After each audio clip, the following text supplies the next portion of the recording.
یا خدا حج پہ بلا کے میں کعبہ دیکھوں، کاش ایک بار میں پھر میٹھا مدینہ دیکھوں۔ الحمدللہ رب العالمین والصلاة والسلام علی سید المرسلین، اما بعد فاعوذ باللہ من الشیطان الرجیم، بسم اللہ الرحمن الرحیم۔ الصلاة والسلام علیک یا رسول اللہ وعلی آلک واصحابک یا حبیب اللہ، الصلاة والسلام علیک یا نبی اللہ وعلی آلک واصحابک یا نور اللہ۔ میٹھے میٹھے اسلامی بھائیوں اور مدنی چینل کے ناظرین، ایک بار پھر سلسلہ یاد حرمین لے کر آپ کے لیے حاضر ہیں۔ جیسے جیسے حج کے دن قریب آ رہے ہیں، یقیناً لاکھوں دلوں کی دھڑکن تیز ہوتی چلی جا رہی ہے۔ وہ دن آنے والے ہیں جو مغفرت کے دن ہیں، وہ دن آنے والے ہیں جو رحمتوں کے نزول کے دن ہیں، جب حاجیوں سے مغفرت کا وعدہ ہے۔ یقیناً دنیا بھر سے ایک کیلکولیشن کے مطابق 1% حاجی، جی ہاں، دنیا میں جتنے مسلمان ہیں 1% لوگ جو ہے وہ حج کو جاتے ہیں۔ اسی طرح کا نظام بنایا وہاں کی حکومت نے، یعنی اگر تقریباً 2.5 ارب 2.5 ارب مسلمان دنیا میں بستے ہیں تو ان کا 1% 25 لاکھ کے قریب لوگ حج کو بیرون ملک سے باہر سے وہاں پہنچتے ہیں۔ 99% لوگ وہ ہیں جو نہیں جا پاتے، لیکن اکثر ان میں وہ ہیں جن کے دل حاجیوں کے ساتھ دھڑکتے ہیں، جن کے دلوں میں یاد حرمین ہوتی ہے، اور جیسے جیسے یہ حج کے مناسک کے دن قریب آتے ہیں ان کی آنکھیں بھی بہتی ہیں، ان کے دل بھی مچلتے ہیں، اور یہ یقیناً محبت ہے اللہ کے گھر اور اللہ کے حبیب علیہ الصلوۃ والسلام کے در کی۔ اور ہم بھی یہ سلسلہ اسی نیت کے ساتھ لے کر حاضر ہوئے ہیں کہ ان یادوں کو تازہ کیا جائے، یاد حرمین کو بڑھایا جائے۔ مکہ پاک اور مدینہ طیبہ سے محبت یہ ہمارے ایمان کا تقاضا ہے، اور سبحان اللہ، جب اللہ والے حج کو جاتے ہیں، اللہ والے اللہ کے گھر کو جاتے ہیں، ان کا کیا انداز ہوتا ہے، ہم وہ بیان کر رہے ہیں تاکہ جب مجھے اور آپ کو حاضری کا شرف ملے تو اے کاش ان کی کچھ ہم نقل کر سکیں، کچھ ہماری آنکھوں میں بھی آنسو ہوں، کچھ ہمیں بھی اپنے گناہوں کی یاد آ جائے اور رکت کے ساتھ یہ حاضریاں ہوں۔ آپ بھی ہو سکے تو توجہ کے ساتھ حرمین کی یادوں میں گم ہو کر ہمارے سلسلے میں شامل رہیے گا۔ ہمارے ساتھ ماشاءاللہ نعت خواں اسلامی بھائی بھی ہیں، اشعار بھی سنتے رہیں گے، مناجات بھی ہوتی رہے گی، دعائیں بھی چلتی رہیں گی۔ دعائے عرفات میں یقیناً ایک بڑا رکت انگیز منظر ہوتا ہے۔ اللہ مجھے اور آپ کو ہر سال یہ منظر دیکھنا نصیب فرمائے۔ ایسا ہی موقع تھا کہ لوگ رکت سے آہو زاری کرتے ہوئے دعائیں کر رہے تھے۔ حضرت سیدنا بکر رحمۃ اللہ تعالی علیہ فرمانے لگے، اے کاش میں بھی ان رونے والے حاجیوں میں سے ہوتا۔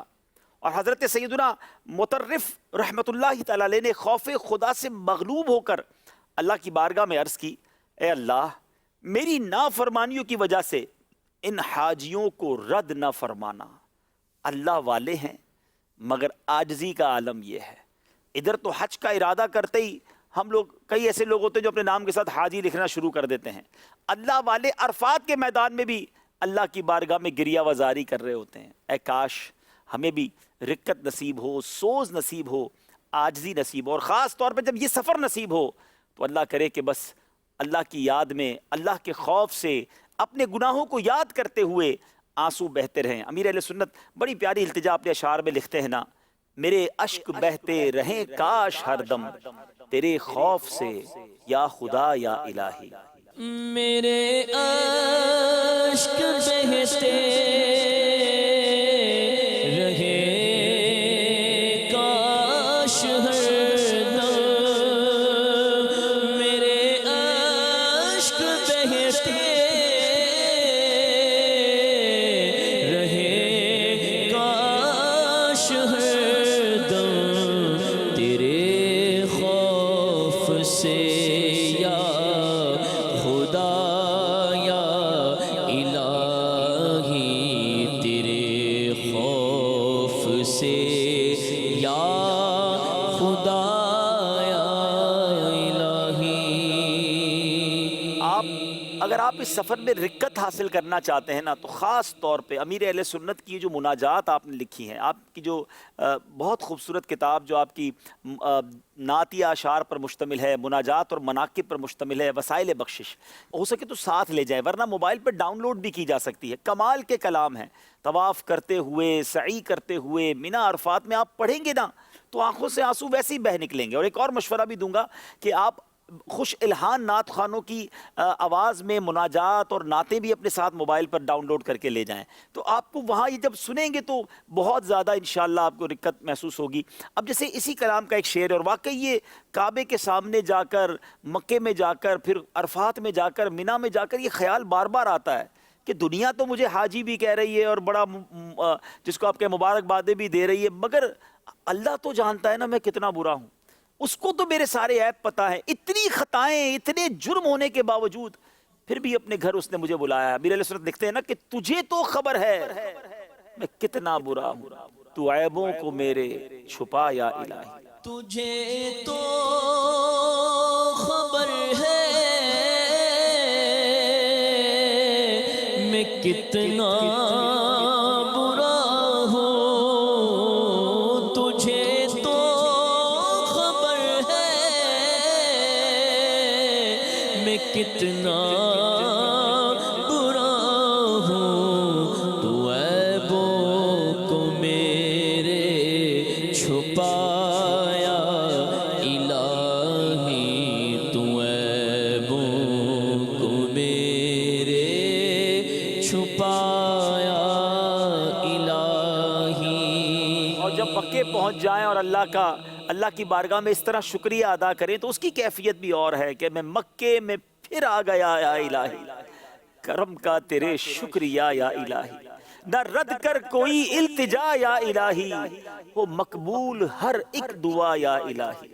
میں مکے میں پھر آ گیا یا الہی، میں مکے میں پھر آ گیا یا الہی، کرم کا تیرے شکریہ یا الہی، کرم کا تیرے شکریہ یا الہی، میں مکے میں پھر آ گیا یا الہی۔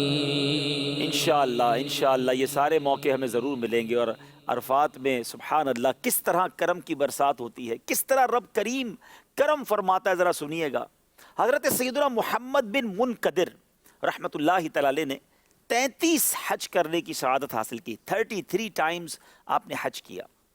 اپنے آخری حج میں میدان عرفات کے اندر دعا کرتے ہوئے، مناجات کرتے ہوئے اللہ کی بارگاہ میں انہوں نے عرض کی، یا اللہ عز و جل تو جانتا ہے کہ میں نے اسی عرفات میں 33 بار وقوف کیا ہے، ایک مرتبہ اپنی طرف سے، ایک بار اپنی ماں اور ایک بار اپنے والد کی طرف سے۔ یا رب میں تجھے گواہ بناتا ہوں کہ میں نے باقی 30 حج اس کو تحفے کر دیے، یعنی اس کو ایصال کر دیا جو یہاں عرفات میں تو ٹھہرا ہو مگر اس کا حج قبول نہ ہوا ہو۔ یعنی 30 حج کا ثواب، 30 حج کا ثواب انہوں نے اللہ کی بارگاہ میں عرض کیا، اللہ یہاں ایسا بھی ہو سکتا ہے کہ کوئی عرفات کے میدان میں آیا ہو، اس کا حج قبول نہ ہوا ہو، اے اللہ میں اپنے 30 حج اس کو ایصال کرتا ہوں۔ اللہ اکبر۔ جب آپ عرفات سے مزدلفہ پہنچے، غور سے سنیے ناظرین، کریم کے گھر سے کیسا کرم ہوتا ہے۔ مزدلفہ پہنچے تو خواب میں آپ کو ندا دی گئی، اے ابن منقدر، کیا تو اس پر کرم کرتا ہے جس نے کرم کو پیدا کیا؟ کیا تو اس پر سخاوت کرتا ہے جس نے سخاوت پیدا فرمائی؟ تیرا رب تجھ سے فرماتا ہے، مجھے اپنی عزت و جلال کی قسم، میں نے وقوف عرفات کرنے والوں کو عرفات پیدا کرنے سے 2000 سال پہلے ہی بخش دیا ہے۔ عرفات بھی پیدا نہیں ہوا تھا، اس سے 2000 سال پہلے عرفات آنے والے کو رب کریم نے بخش دیا۔ اللہ، پھر ہم کیوں نہ عرفات جانے کو تڑپیں، پھر کیوں نہ ہم حج کی دعائیں کریں، پھر کیوں نہ اپنے دل میں یہ شوق بڑھائیں۔ یقین کریں ناظرین، اپنے اپنی زندگی کی سب سے بڑی تمنا یہ بنا لیجئے کہ بس مجھے مکہ شریف جانا ہے، مدینے جانا ہے، کعبے کا طواف کرنا ہے، حج کرنے ہیں۔ اللہ تعالیٰ جب بھی وسعت دے بس ایک ہی فکر ہو، بس اللہ کرے کہ یہ زندگی کی جس دن سب سے بڑی خواہش اور تڑپ بن گئی نا، تو پھر کرم ضرور ہوگا، پھر بلاوا ضرور آئے گا۔ امیر اہل سنت کی کتنی خوبصورت دعا ہے، یا خدا حج پہ بلا، آ کے میں کعبہ دیکھوں، کاش ایک بار میں پھر میٹھا مدینہ دیکھوں۔ یا خدا حج پہ بلا کے میں کعبہ دیکھوں، کاش ایک بار میں پھر مدینہ دیکھوں، پھر میسر ہو مجھے کاش وقوف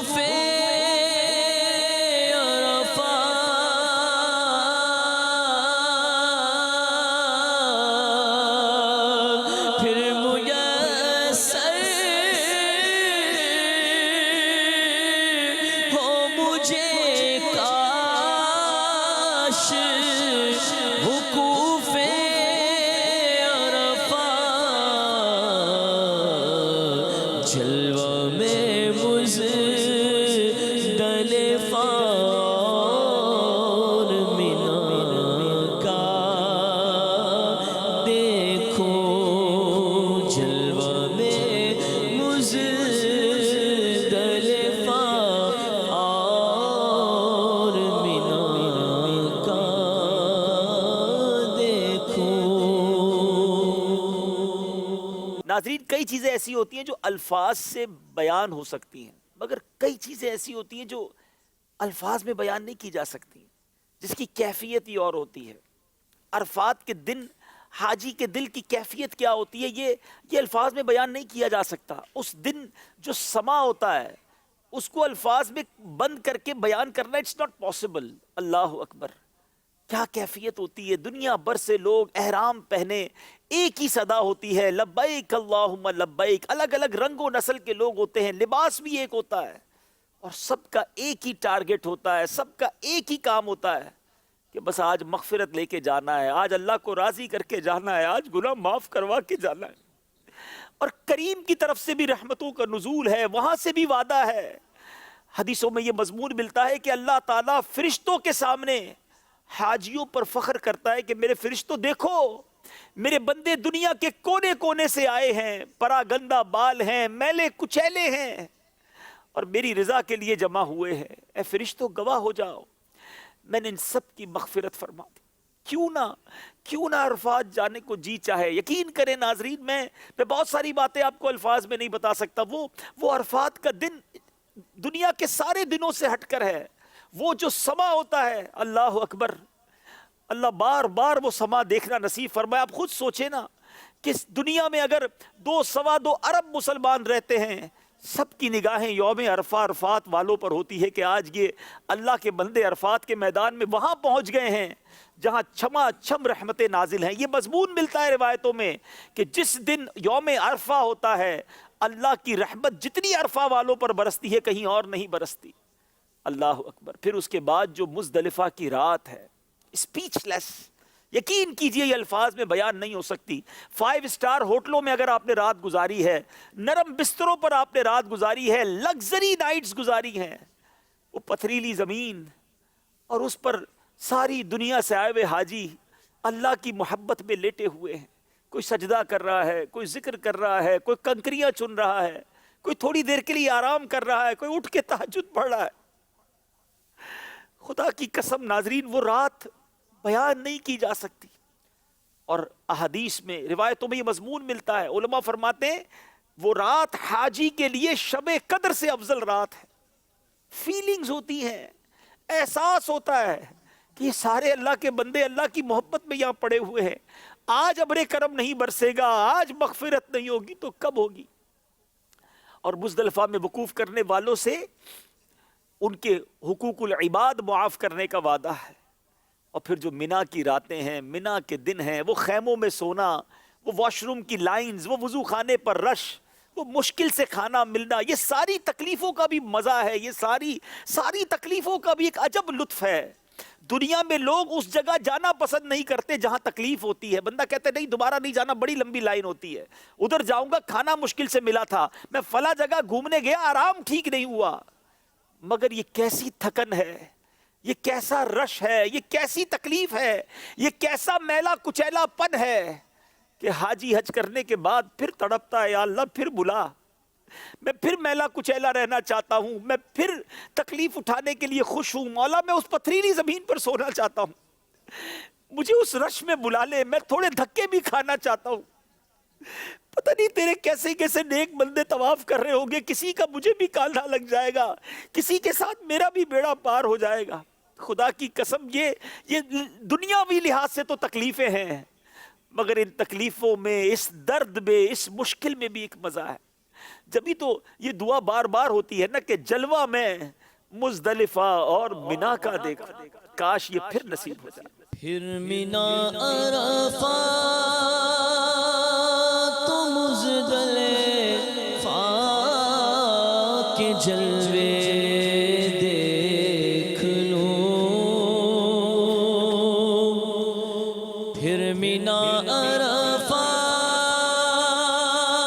تو مزدلفہ کے جلوے دیکھ لوں، یا الہی ہو کرم غوث الورا کے واسطے، یا الہی ہو کرم غوث الورا کے واسطے، حج مبرور خدا سال رواں کر دے نصیب، حج مبرور خدا سال رواں کر دے نصیب، یا الہی اہل بیت مصطفیٰ کے واسطے، یا خدا حج کا شرف دے مصطفیٰ کے واسطے۔ حضرت سیدنا علی بن موفق رحمۃ اللہ تعالی علیہ نے نبی پاک علیہ الصلوۃ والسلام کی طرف سے کئی حج کیے۔ آپ فرماتے ہیں مجھے خواب میں مکے مدینے کے تاجدار صلی اللہ تعالی علیہ وسلم کا دیدار ہوا۔ نبی پاک علیہ الصلوۃ والسلام نے استفسار کیا، کوسچن کیا، اے ابن موفق کیا تم نے میری طرف سے حج کیے؟ میں نے عرض کی جی ہاں۔ فرمایا تم نے میری طرف سے تلبیہ کہا؟ میں نے عرض کی جی ہاں یا رسول اللہ۔ فرمایا میں قیامت کے دن تمہیں ان کا بدلہ دوں گا اور میں محشر میں تمہارا ہاتھ پکڑ کر تمہیں جنت میں داخل کر دوں گا، جبکہ لوگ ابھی حساب کی سختی میں ہوں گے۔ سبحان اللہ سبحان اللہ۔ ایک اور مدری پھول مل گیا نا کہ اگر نفلی حج کو جا رہے ہیں، اپنا حج کر چکے ہیں، تو نبی پاک کے نام کا حج کریں، کبھی والدین کے نام کا حج کریں، کبھی بزرگوں کے نام کا حج کریں۔ اللہ مجھے بار بار آپ کو بار بار حج کی سعادت عطا فرمائے۔ نبی پاک کے ہم پر کتنے احسان ہیں، ہم کچھ یہ بدلہ تو نہیں چکا رہے، ہماری تو اوقات بھی نہیں ہے، شاید نبی پاک کے نام کا حج کرے تو ان کے نام کی برکت سے ہمارا حج قبول ہو جائے۔ تو اللہ کرے کہ آقا راضی ہو جائے، اپنے ساتھ جنت میں ہمیں بھی لے جائیں انشاءاللہ۔ اللہ نے چاہا تو ضرور کرم ہوگا۔ امیر اہل سنت اسی حسن زن اور اسی رحمت پر کہتے ہیں نا، مان رکھتے ہوئے لکھتے ہیں نا، شکریہ کیوں کر ادا ہو آپ کا یا مصطفیٰ، کہ پڑوسی خلد میں اپنا بنایا شکریہ۔ شکریہ کیوں کر ادا ہو آپ کا یا مصطفیٰ کہ پڑوسی خلد میں اپنا بنایا شکریہ۔ ناظرین، ایسے ایسے واقعات ہیں بزرگان دین کے کہ پڑھے تو عقل حیران ہو جاتی ہے۔ ہم جیسے گناہ گار تو کیا جاتے ہیں کیا آتے ہیں، کئیوں کو تو جانے کے بعد ہی واپسی کی فکر ستاتی ہے، گھر یاد آتا ہے، ٹکٹس کب ہوں گی، واپسی کب ہوگی، سامان کیا ہوگا۔ اللہ والوں کی واپسی کیسے ہوتی ہے سنیے۔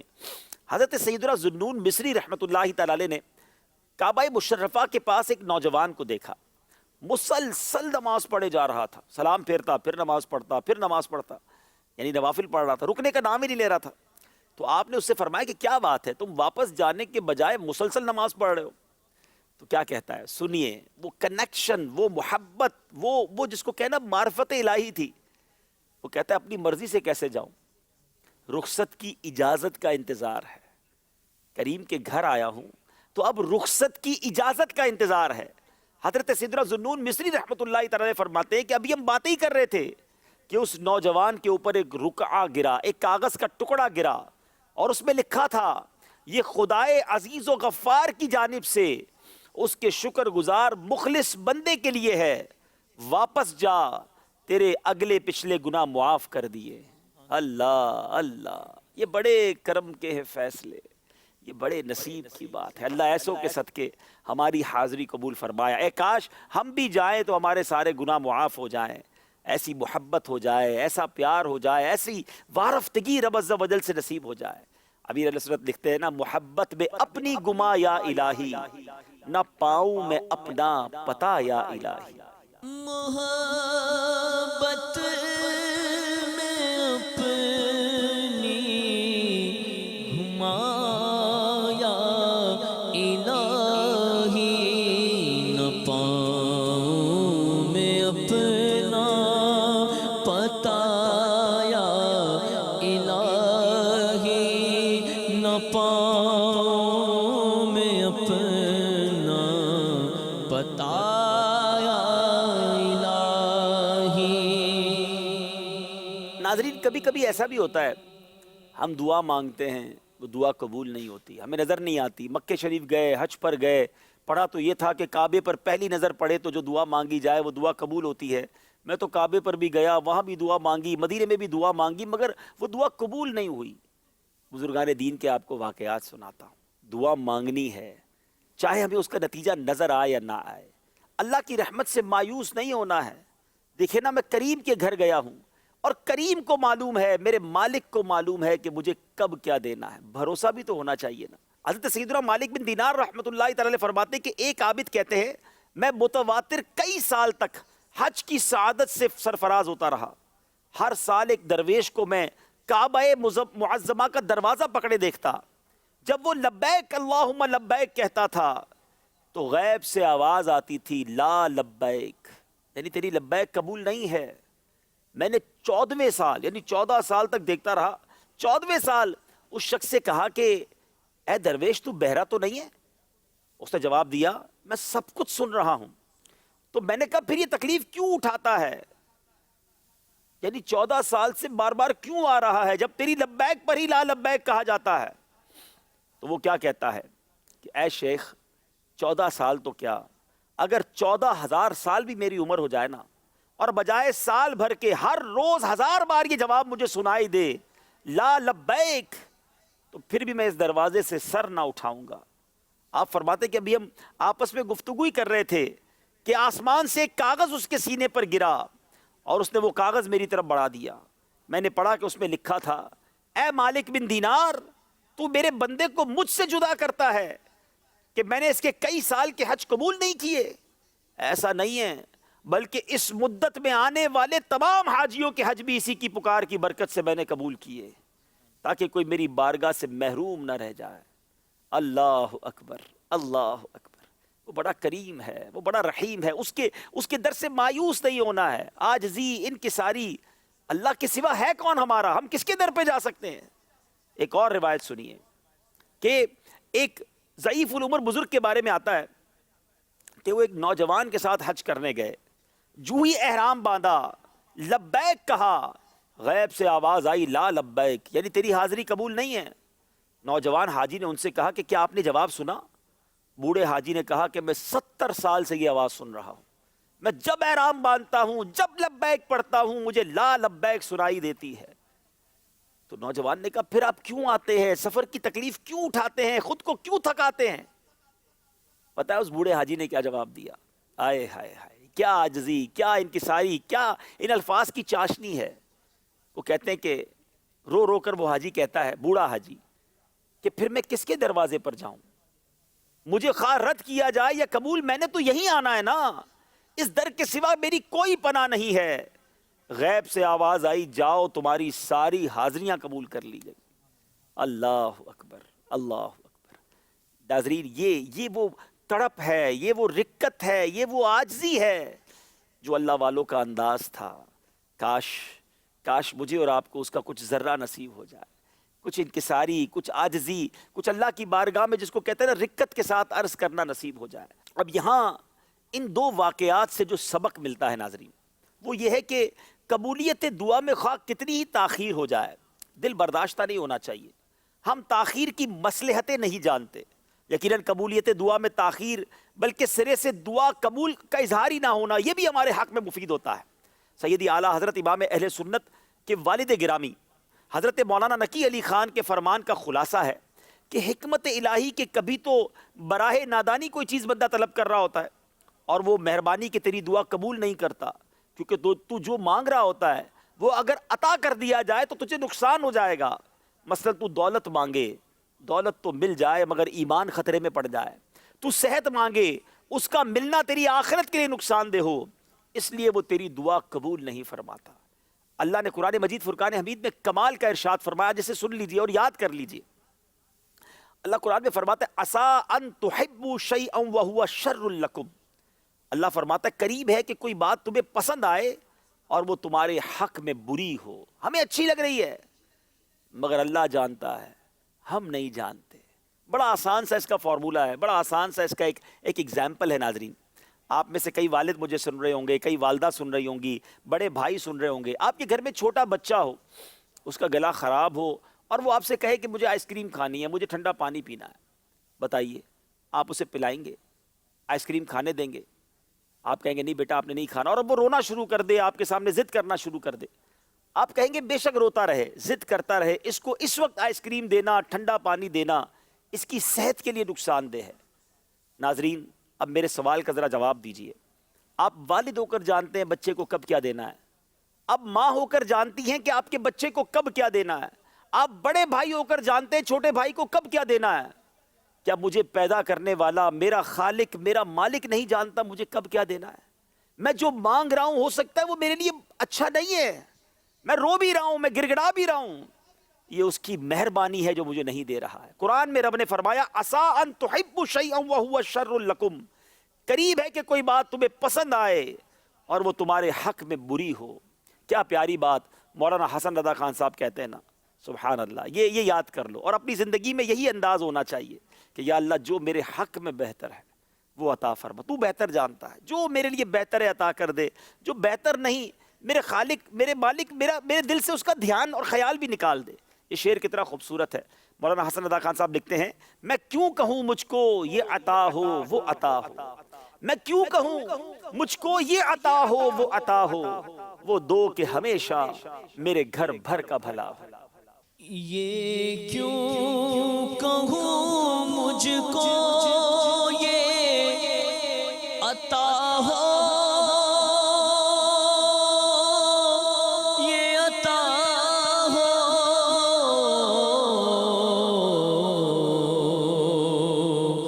وہ دو کہ ہمیشہ میرے گھر بھر کا بھلا ہو، وہ دو کہ ہمیشہ میرے گھر بھر کا بھلا ہو۔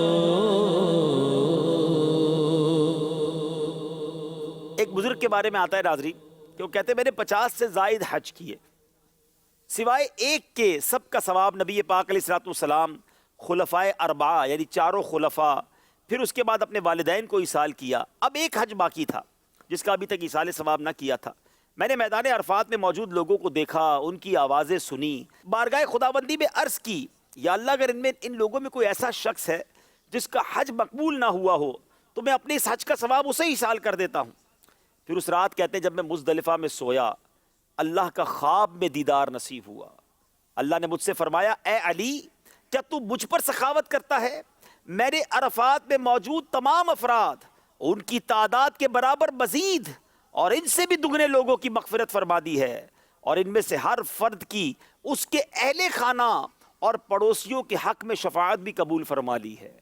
صرف حاجی کی نہیں، حاجی کے گھر والوں کی، اس کے پڑوسیوں کا بھی بیڑا پار ہو جاتا ہے۔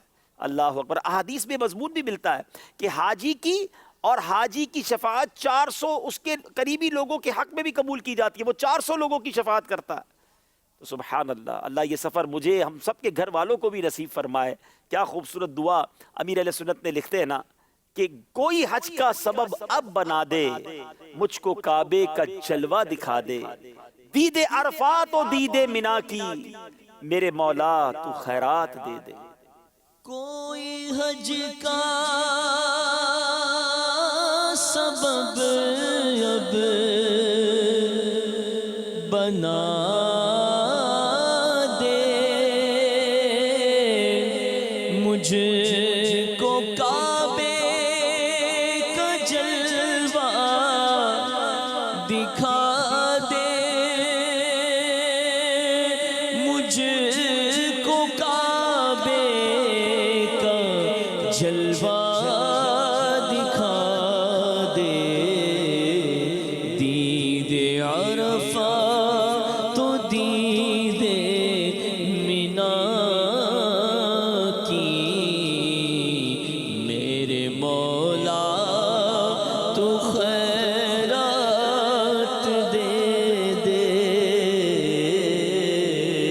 دید عرفہ تو دید منا کی میرے مولا تو خیرات دے دے۔ حج کے سفر پر، حرمین کے سفر پر سامان کیسا ہو، ساتھی کیسا ہو، توشہ کیا ہو، اللہ والوں کا انداز دیکھیے۔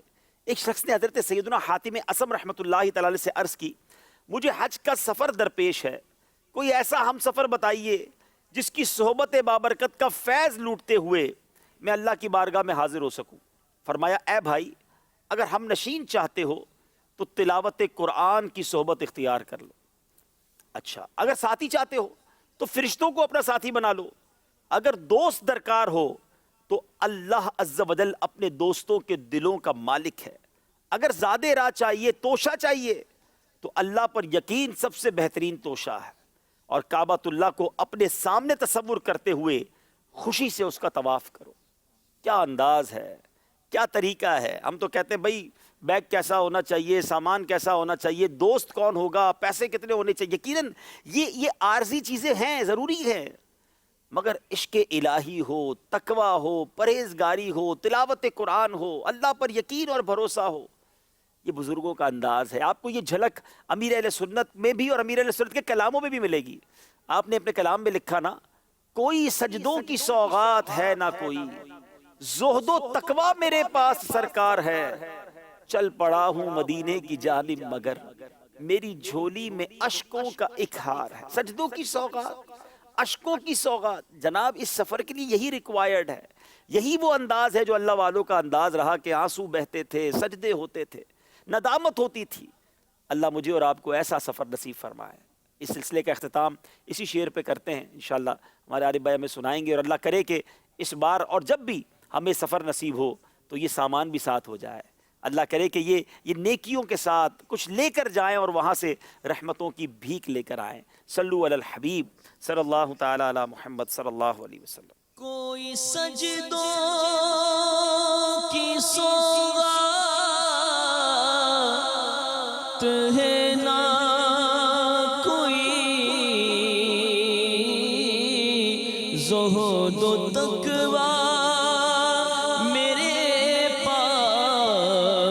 سرکار ہے، کوئی سجدوں کی سوغات ہے نہ کوئی زہد و تقویٰ میرے پاس سرکار ہے۔ چل پڑا ہو مدینے کی جانب مگر چل پڑا ہو مدینے کی جانب مگر چل پڑا ہو مدینے کی جانب مگر ہائے سر پر گناہوں کا انبار ہے۔ اللہ کریم مجھے اور آپ کو حج مبرور نصیب فرمائے۔ مدنی چینل دیکھتے رہیے، اگلے سلسلے میں پھر ملاقات ہوگی انشاءاللہ۔ اب اگلے سلسلے سے ذکر مدینہ ہوگا، حج کی بات ہو گئی، مکے کی بات ہو گئی، کعبے کی بات ہو گئی۔ مولانا حسن رضا خان صاحب لکھتے ہیں نا، حسن حج کر لیا کعبے سے آنکھوں نے ضیا پائی، چلو دیکھیں وہ بستی جس کا رستہ دل کے اندر ہے۔ انشاءاللہ اگلے سلسلے سے ذکر مدینہ شروع کریں گے۔ صلو علی الحبیب صلی اللہ تعالی علی محمد صلی اللہ علیہ وسلم۔ یا خدا حج پہ بلا کے میں کعبہ